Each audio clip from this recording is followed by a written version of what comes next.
बकरी ईद निमित्त दुर्गाडीच्या किल्ल्याजवळ एक दर्गा आहे आणि त्या दर्ग्याच्या जवळ मुस्लिम बांधव नमाज पठण करत असतात।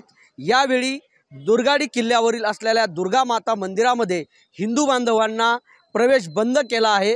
त्यामुळे 1986 साली धर्मवीर आनंद दिघे यांनी या सर्व प्रकरणाला विरोध केला होता आणि गेली 38 वर्षांपासून या ठिकाणी शिवसैनिक जे आहेत, हिंदू संघटना ज्या आहेत त्या घंटानाद या ठिकाणी करतात।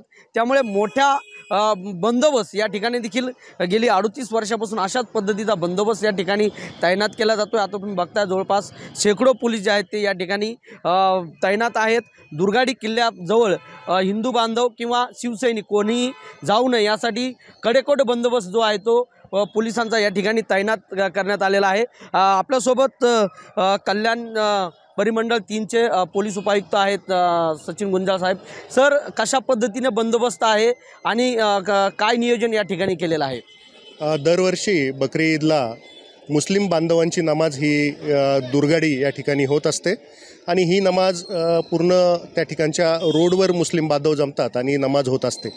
त्याचवेळी शिवसेनेचे काही भाविक हे दुर्गाडी किल्ल्यावर दुर्गा मातेच्या दर्शनासाठी जाण्याचा आग्रह धरतात।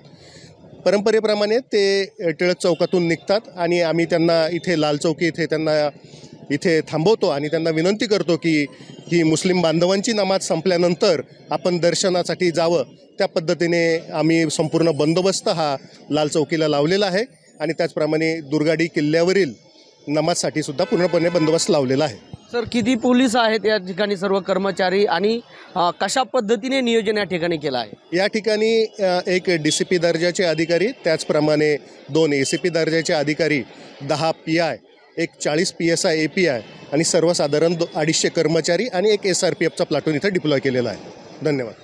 तर अशा पद्धतीने या ठिकाणी कुठलाही अनुचित प्रकार घडू नये यासाठी पोलीस देखील सज्ज झालेले आपल्याला दिसत आहेत। सुरेश काटे, ABP माझा, कल्याण। ABP माझा, उघडा डोळे बघा नीट।